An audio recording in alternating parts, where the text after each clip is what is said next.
భారతీయ సంస్కృతి సనాతన సాంప్రదాయాల్లో నమ్మకానికి పూజా కార్యక్రమాలకు ఒక సుగంధంతో చాలా లోతైన సంబంధం ఉంది. అదే కర్పూరం. దేవాలయాల్లో హారతి సమయంలో కర్పూరం వెలగడం మనం చూస్తూ ఉంటాం. ఇళ్లల్లో పూజా పళ్ళెంలో ఉంచిన తెల్లటి కర్పూరం బిళ్ళ దాని పొగతో పాటు పవిత్రమైన సువాసన వ్యాపిస్తుంది. ఈ దృశ్యం దాదాపు ప్రతి భారతీయుడి ఇంట్లో ఎప్పుడోకప్పుడు తప్పకుండా కనిపిస్తుంది. కర్పూరం వెలిగించిన వెంటనే దాని మంట కొద్ది క్షణాల్లోనే పూర్తిగా మాయమైపోతుంది. అలాగే వెనుక ఎలాంటి బూడిదను మిగల్చదు. బహుశా ఇందుకే దీన్ని స్వచ్ఛతకు, పూర్తి అంకిత భావానికి ప్రతీకగా చెప్తూ ఉంటారు. కానీ అంత త్వరగా కాలిపోయే ఈ తేలికపాటి సుగంధభరితమైన కర్పూరం అసలు ఎలా తయారవుతుందో మీరెప్పుడైనా ఒకసారి ఒక్క క్షణం ఆలోచించారా? నేను చెప్తా వినండి. నిజానికి కర్పూరాన్ని దాల్చిన చెక్క జాతికి చెందిన ఒక ప్రత్యేకమైన చెట్టు నుంచి తయారు చేస్తారు. దీని శాస్త్రీయ నామం సినమోమం కాంఫోరా. ఈ చెట్టు ప్రధానంగా భారతదేశం, చైనా, జపాన్ వంటి దేశాల్లో కనిపిస్తుంది. జపాన్ దేశంలో అయితే ఈ జాతికి చెందిన 1000 సంవత్సరాల కంటే పాతదైన చెట్టు నేటికీ సజీవంగా ఉంది. ఇది ఆ చెట్టు దృఢత్వానికి, సుదీర్ఘ జీవితానికి నిదర్శనం. ఈ చెట్టు గురించిన అతి ముఖ్యమైన విషయం ఏంటి అంటే దీని కలప, ఆకులు, కాండం నుంచి సహజంగా కర్పూరం లాంటి ఘాటైన వాసన వస్తుంది. ఎప్పుడైనా మీరు ఏదైనా చెట్టు దగ్గర నిలబడినప్పుడు కర్పూరం వాసన వస్తే అది ఈ జాతి చెట్టే అయ్యే అవకాశం ఉంది. ఇప్పుడు ఈ చెట్టు నుంచి కర్పూరం మన వంటగది లేదా పూజా పళ్ళెం వరకు ఎలా చేరుతుందనే ప్రశ్న తలెత్తుతుంది. దీని ప్రయాణం పొలాలు, తోటల నుంచి మొదలవుతుంది. చెట్టు తగినంత పరిపక్వతకు చేరుకున్నప్పుడు దాని కొమ్మలు, కాండాలను చాలా జాగ్రత్తగా కత్తిరిస్తారు. చెట్టు మొత్తాన్ని ఒకేసారి నరికేయరు. చెట్టు మళ్లీ పెరిగేలా నియంత్రిత పద్ధతిలో మాత్రమే కలపను తీసుకుంటారు. కత్తిరించిన తర్వాత ఈ చెక్కలను బాగా ఆరబెడతారు. కలపలో ఉన్న తేమను పూర్తిగా తొలగించడం అవసరం కాబట్టి ఈ ప్రక్రియ చాలా ముఖ్యం. కలప తడిగా ఉంటే తదుపరి ప్రక్రియ దెబ్బతింటుంది. కర్పూరం నాణ్యత కూడా తగ్గుతుంది. కలప పూర్తిగా ఎండిన తర్వాత దాని పై పొర తొలగిస్తారు. ఆ తర్వాత యంత్రాల సాయంతో పెద్ద పెద్ద కలప ముక్కలను చిన్న చిన్న ముక్కలుగా మారుస్తారు. ఇలా చిన్న ముక్కలుగా చేయడానికి ఒక ముఖ్యమైన కారణం ఉంది. తదుపరి దశలో చెక్క నుంచి కర్పూరాన్ని తీయడం దీనివల్ల సులభం అవుతుందన్నమాట. చిన్న ముక్కలుగా ఉండడం వల్ల కలపలోని ఎక్కువ భాగం వేడికి గురవుతుంది. దీనివల్ల కర్పూరాన్ని వెలికి తీసే విధానం మరింత బాగా పనిచేస్తుంది. దీని తర్వాత అసలైన శాస్త్రీయ ప్రక్రియ మొదలవుతుంది. ఈ చెక్క ముక్కలను ఒక పెద్ద ఉక్కు పాత్రలో వేస్తారు. లోపల తయారయ్యే ఆవిరి బయటకు రాకుండా ఈ పాత్రను పూర్తిగా గాలి చొరబడిన విధంగా గట్టిగా మూసేస్తారు.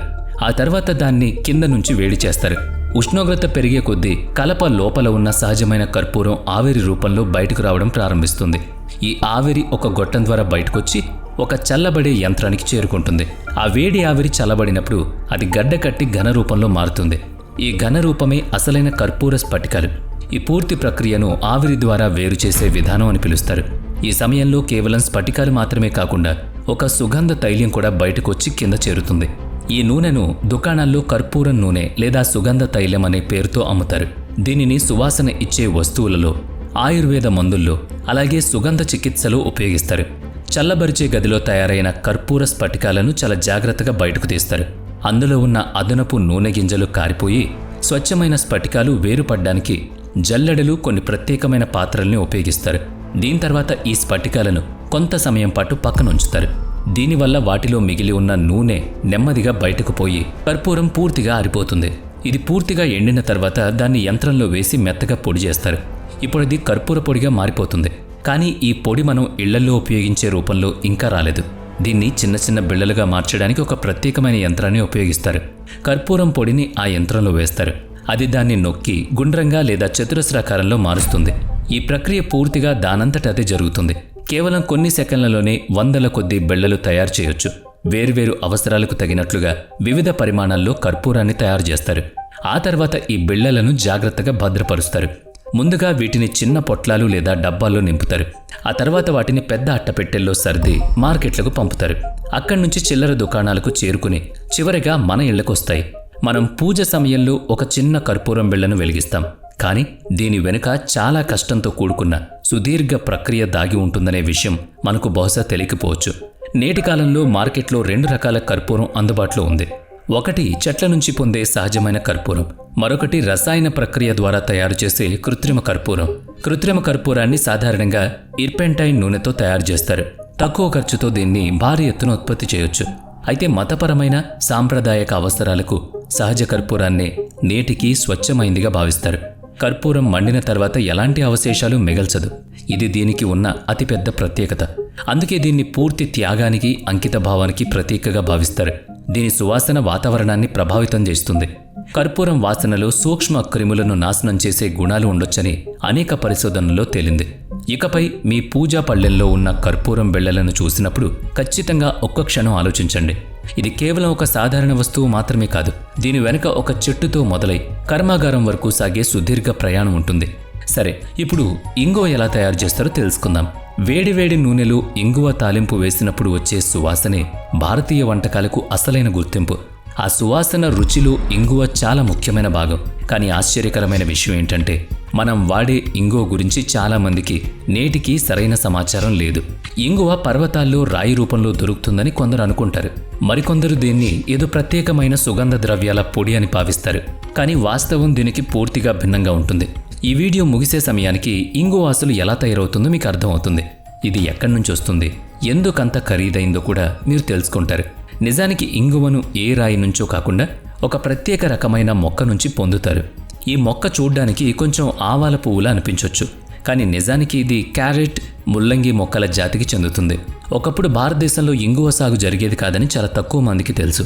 మన దేశంలో ఉపయోగించే దాదాపు మొత్తం ఇంగువను బయట దేశాల నుంచి దిగుమతి చేసుకునేవాళ్ళు. ఆఫ్ఘనిస్తాన్, ఇరాన్, ఉజ్బెకిస్తాన్ వంటి దేశాల నుంచి ప్రతి సంవత్సరం భారతదేశానికి పెద్ద మొత్తంలో ఇంగువ తెప్పించుకునేవాళ్ళు. భారతదేశం ప్రతి సంవత్సరం సుమారుగా $100 మిలియన్ విలువైన ఇంగువ దిగుమతి చేసుకుంది. అంటే దీని విలువ దాదాపుగా 700 కోట్ల రూపాయల కంటే ఎక్కువ. ఇది తెలిస్తే మీరు ఖచ్చితంగా ఆశ్చర్యపోతారు. దీనికి ఒకే ఒక కారణం ఉంది. అదే భారతీయ వంటకాల్లో ఇంగువకు ఉన్న విపరీతమైన గిరాకీ. పప్పు, కూర, సాంబార్, పచ్చడి ఇలాంటి వాటిలో చిటికెడు ఇంగువ వాడడం వల్ల వాటి రుచే మారిపోతుంది. అయితే ఇప్పుడు నెమ్మదిగా పరిస్థితులు మారుతున్నాయి. ఇప్పుడు భారతదేశంలో కూడా ఇంగువ సాగు ప్రారంభమైంది. పంజాబ్, కాశ్మీర్, హిమాచల్ ప్రదేశ్, లడాఖ్ వంటి చల్లని పర్వత ప్రాంతాల్లో ఇంగువను ప్రయోగాత్మకంగా పండిస్తున్నారు. రాబోయే కాలంలో భారతదేశం తనకు అవసరమైన ఇంగువను పెద్ద మొత్తంలో పండించబోతోంది. పొలాల్లో ఇంగువ విత్తనాలు నాటినప్పుడు ఈ మొక్క అంత త్వరగా పెరగదు. ఈ మొక్క ఇంగువను ఇచ్చే స్థాయికి చేరడానికి 4 నుంచి 5 సంవత్సరాల సమయం పడుతుంది. అంటే రైతులు చాలా సంవత్సరాల పాటు కేవలం వేచి చూడాల్సిందే. ఇంత సుదీర్ఘకాలం శ్రమ, సంరక్షణ, ఓపిక తర్వాత మాత్రమే ఈ మొక్క తయారవుతుందన్నమాట. ఈ మొక్క పూర్తిగా పెరిగిన తర్వాత కూడా దీని నుంచి పెద్ద మొత్తంలో ఇంగువ రాదు. ఒక మొక్క నుంచి సగటున 15 గ్రాముల నుంచి 1/2 కిలో వరకు మాత్రమే ఇంగువ లభిస్తుంది. అందుకే ఇంగువ అంత ఖరీదన్నమాట. 4 నుంచి 5 ఏళ్ల శ్రమ, అలాగే చాలా తక్కువ దిగుబడి కారణంగా దీని ధర ఎప్పుడూ ఎక్కువగానే ఉంటుంది. అసలు ఇంగువను ఎలా బయటకు తీస్తారో ఇప్పుడు అర్థం చేసుకుందాం.